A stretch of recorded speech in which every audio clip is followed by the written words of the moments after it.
আজকে আপনাদের বিজয় মিছিল এই বিষয়ে কি বলবেন? আজকে আমাদের বিজয় মিছিল, আমরা 2024-এ লোকসভা নির্বাচন হলো।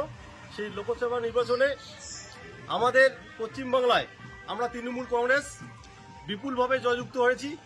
তা সত্ত্বে আমাদের কুচবিহার ডিস্ট্রিক্টে জগদীশ বর্মা বসুনিয়া মহাশয় বিপুল ভোটে জয়যুক্ত হয়েছেন।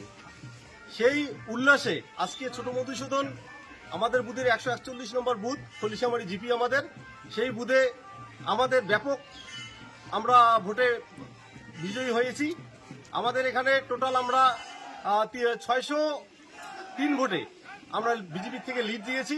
তাই আজকে স্বতঃস্ফূর্তভাবে জনসাধারণ আজকে আমাদের বিজয় মিছিল করার জন্য উদ্যোগ, সেই জন্যই আমরা আজকে এখানে এই আয়োজন করেছি। এই মিছিল কোথা থেকে শুরু হবে এবং কোন পর্যন্ত যাবে? আমাদের প্রেমরিহাট বাজার সংলগ্ন যে বাজার আমাদের, সেখানে পার্টি অফিস আছে, সেই পার্টি অফিস থেকে মিছিল আমরা শুরু করব। তারপরে প্রত্যেকটা পাড়ায় ঢুকে তারপর প্রত্যেকটা অলিগলিতে আমরা ঢুকবো। এই মিছিলের মাধ্যমে কি বার্তা দেবেন? আমরা আজকে মিছিলের মাধ্যমে জনসাধারণকে বার্তা এটাই দেব যে আমরা তৃণমূল কংগ্রেস করি। আজকে আমাদের মুখ্যমন্ত্রী মমতা ব্যানার্জি আমাদের অনেক প্রকল্পের মাধ্যমে জনসাধারণের দুঃখ বেদনা উনি প্রত্যেকটা বিষয়ে উনি মাথায় রেখে উন্নয়ন আমাদের পৌঁছে দিচ্ছে। সেই জনগণ আমাদের এখানে যে ছোট মধুসূদনের যে জনগণ আছে, তারা সেই উদ্দেশ্যে উল্লসিত হয়ে আজকে এই মিছিলে সবাই অংশগ্রহণ করেছে।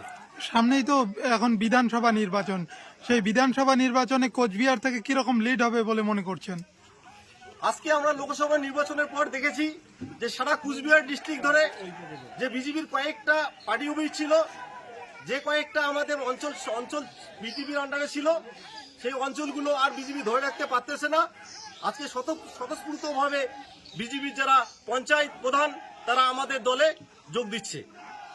আমরা আশা রাখবো যে আগামী দিনে যাতে কুচবিহার ডিস্ট্রিক্টে প্রত্যেকটা 9টা বিধানসভা নির্বাচন আছে, সেই নির্বাচনে আমরা 9টাই জয়যুক্ত হব, এটা আমরা আশাবাদী। লোকসভা নির্বাচনে জগদীশ চন্দ্র বর্মা বসুনিয়া জয়ী হয়েছেন, তার কাছ থেকে কি আশা করেন? আমরা বিগত দেখেছি, এর আগে যখন বিজেপির আমাদের এমপি ছিল নীতিশ প্রামাণিক, তিনি কিন্তু গত 5 বছর কাটিয়ে গেছে। তারপরেও আমরা দেখছি যে কুচবিহার ডিস্ট্রিক্টে উনি একটা উন্নয়ন করেনি। আমরা এখন আশাবাদী যে জগদীশ চন্দ্র বসুনিয়া বর্মা মহাশয় এমপি সাংসদ, উনি আমাদের কুচবিহার ডিস্ট্রিক্ট নিয়ে চিন্তা ভাবনা করবেন। উনি মানুষকে অনেক বার্তা দিয়েছেন, অবশ্যই তিনি ভালো লোক, তিনি প্রত্যেকটা আশা প্রতিশ্রুতি অক্ষরে অক্ষরে পালন করবেন। কি নাম আপনার? আমার নাম আশরাফুল বসুনিয়া। কোন দায়িত্বে আছেন? আমি ছোট মধুসূদন 141 নম্বর বুথের পঞ্চায়েতের অভিভাবক।